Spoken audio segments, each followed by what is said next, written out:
कि सर मैं self study कैसे करूं, मेरी क्या रणनीति होनी चाहिए, मुझे कौन सी पुस्तकें पढ़नी चाहिए। चूंकि रीट का आयोजन 2 स्तर पर होता है, रीट L1 जो कि प्री प्राइमरी शिक्षक होते हैं और रीट L2 जो कि बीएडधारी होते हैं और वो 5वीं से 8वीं तक के बच्चों को पढ़ाते हैं। सबसे पहले मैं L1 के बारे में बात करना चाहूंगा। L1 का जो पाठ्यक्रम है उसमें 150 क्वेश्चन है जिसको 5 भागों में बांट दिया गया है। अब मैं एक एक भाग पर बात करूंगा और उस भाग के लिए कौन सी पुस्तक आपको पढ़नी चाहिए वो मैं सजेस्ट करूंगा। ध्यान से सुनना उसको, और या वीडियो सेव कर लेना या आप लिख लेना अपनी नोटबुक में। सबसे पहला भाग, इसमें पूछा जाता है मनोविज्ञान। देखो, मनोविज्ञान के पढ़ने का सबसे बेस्ट जो तरीका है वो ये है मेरे अकॉर्डिंग, क्योंकि मैंने सेकंड ग्रेड भी दिया, फर्स्ट ग्रेड दिया, HN दिया और सारे मेरी अच्छी रैंक आई और मनोविज्ञान के भाग में हर बार अच्छे अंक आए। तो मैंने कैसे किया, मैं वही तरीका आपको बताना चाहूंगा। मनोविज्ञान में आप कोई एक पुस्तक लाइए, जैसे मैंने वंदना जादौन को पढ़ा था। वर्तमान में धीर सिंह जी धा भाई की पुस्तक जो कि अवनी पब्लिकेशन की है वो भी मार्केट में आ रही है और बहुत अच्छी किताब है। तो मैं कोई फोर्स नहीं कर रहा आपको कि आप ये पुस्तक लेना, आप कोई सी भी एक पुस्तक लो और उस पुस्तक को आप 2 बार थोरोली पढ़ लो और 2 बार पढ़ने के बाद में इस 2 बार के दौरान आपको याद नहीं करना, सिर्फ सिलेबस के अकॉर्डिंग उस पुस्तक को पढ़ना है। 2 बार पढ़ने के बाद में आप जितने भी पुराने पेपर हुए हैं उनकी जो साइकोलॉजी पूछी गई है उस साइकोलॉजी के प्रश्न सॉल्व कीजिए। और जब प्रश्न सॉल्व करोगे तब आपको लगेगा कि मैंने पढ़ने में कहाँ गलती कर दी या कौन सी चीजें मैंने छोड़ दी या किन चीजों को मैंने ज्यादा ढंग से नहीं पढ़ा। जब आप सारे प्रैक्टिस सेट कर लोगे तो उसके बाद में पुनः आप एक बार सिलेबस पढ़ोगे। जब आप तीसरी बार सिलेबस पढ़ोगे तब आप निश्चित रूप से उस सिलेबस को इतना गहराई से, इतना तन्मयता के साथ पढ़ोगे कि अब आप तीसरी बार जब साइकोलॉजी को पढ़ रहे होंगे तो आपको साइकोलॉजी स्वतः याद होती जाएगी। और ये सिलसिला 3 या 4 बार जब आप करोगे तो साइकोलॉजी में आपको कभी दिक्कत नहीं आने वाली है। साइकोलॉजी एक ऐसा व्यवहारिक विज्ञान है जिसके लिए अपने को रटने की कोई आवश्यकता नहीं है। रटने की चीजें कौन सी है इसमें, जैसे कोई तिथि है या कोई पुस्तक का नाम है या किसी मनोवैज्ञानिक का कोई कोट है, तो उसके लिए आप 3-4 बार कोर्स करने के बाद में एक छोटी बुकलेट बना दो और उसमें वो सारे तथ्य जो है वो 4-5 पेज के लिख लो और बाकी सारी चीजें साप्ताहिक उसको रिवीजन करते रहो।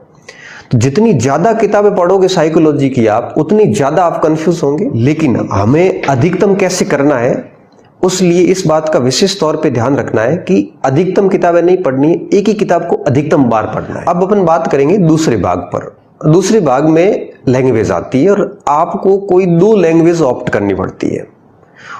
आप हिंदी संस्कृत कर सकते हो, आप हिंदी इंग्लिश कर सकते हो, कोई सी भी 2 लैंग्वेज आपको ऑप्ट करनी पड़ती है। सबसे पहले मैं बात करूंगा हिंदी की। देखो, हिंदी इतनी टफ नहीं पूछी जाती, लेकिन आपको हर सिचुएशन के लिए तैयार रहना है। मैं आपको 2 पुस्तकें सजेस्ट करना चाहूंगा हिंदी के लिए। सबसे पहली पुस्तक 9वीं 10वीं 11वीं 12वीं की एक पुस्तक आती है राजस्थान बोर्ड की, हिंदी व्याकरण की। एक ही किताब आती है, 4 क्लास की समग्र है वो।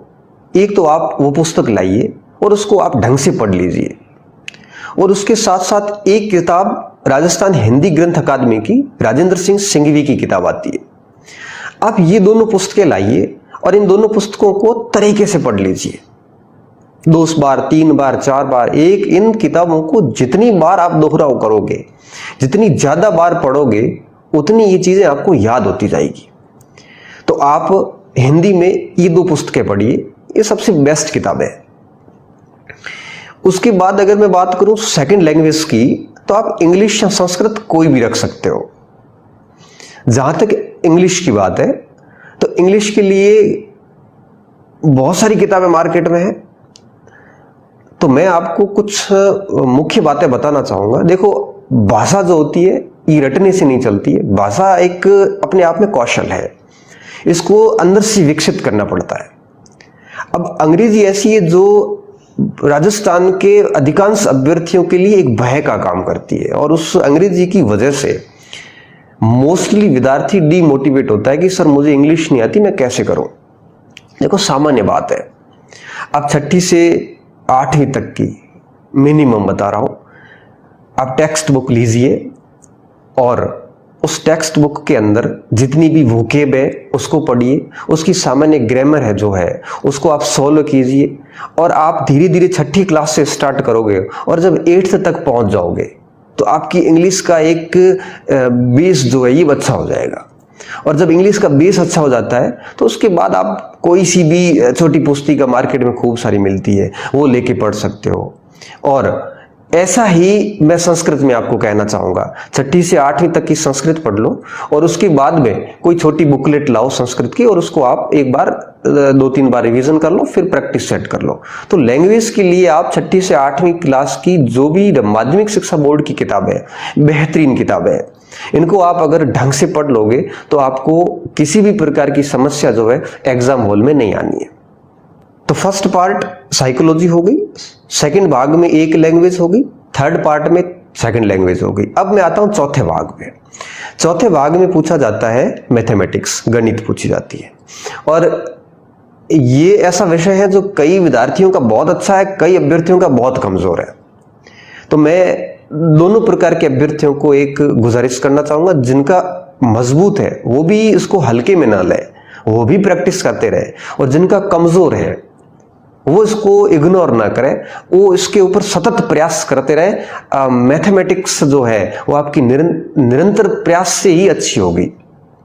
इस हेतु मैं कुछ पुस्तकें बताना चाहूंगा आपको कि आपका मैथ बहुत कमजोर है, 0 पे है, तो आप सबसे पहले 6ठी क्लास की किताब, 6ठी क्लास की पुस्तक लाइए गणित की, और उसका हर एक प्रश्न, हर एक अभ्यास प्रश्न, हर एक उदाहरण सोल्व कीजिए, और इस तरह से 6ठी क्लास की सारी प्रश्नावली जो है वो सोल्व कीजिए। यहां पे एक बात विशेष तौर पे ध्यान रखना, मैथमेटिक्स में जहां कहीं आप फंस जाओ वो प्रश्न छोड़ना मत। आप अगर आप उस प्रश्न को छोड़ के और अगले प्रश्न पे चले गए तो कहीं न कहीं आपके गणित की कड़ियां छूट जाएगी और परीक्षा में आपको धोखा दे सकती है मैथमेटिक्स।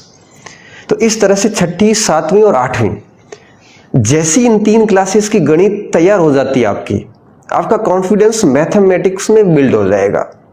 उसके बाद आप RS अग्रवाल वगैरह कोई भी एक पुस्तक लाइए और उसके पीछे प्रैक्टिस सेट दिए हुए हैं, उस प्रैक्टिस सेट को अच्छे से हर दिन हल कीजिए।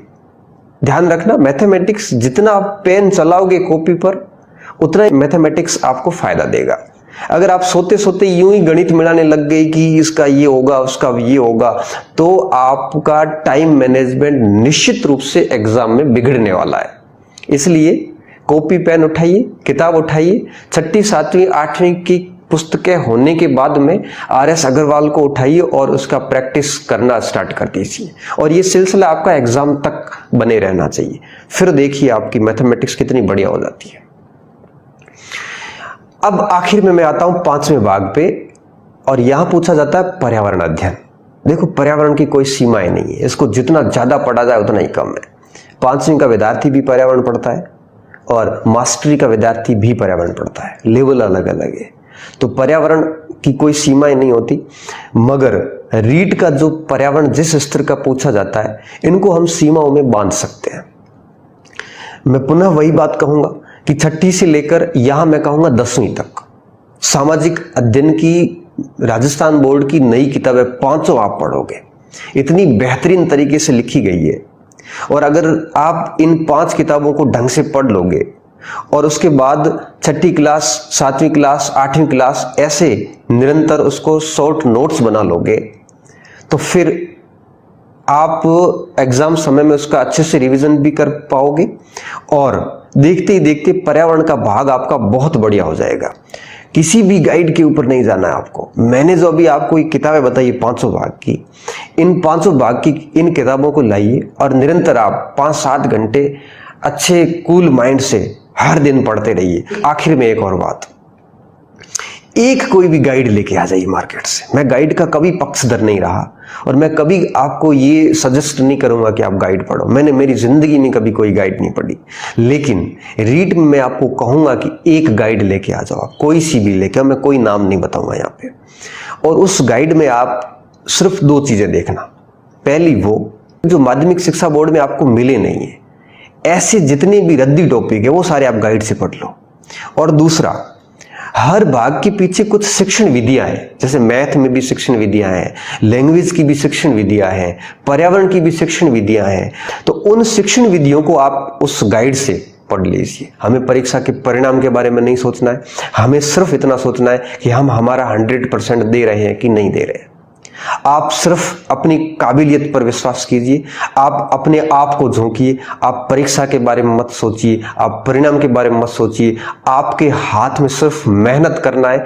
आप अपने परिणाम को नहीं बदल सकते, आप सिर्फ मेहनत को इतना अच्छा कर सकते हो कि परिणाम स्वतः ही बदल जाएगा।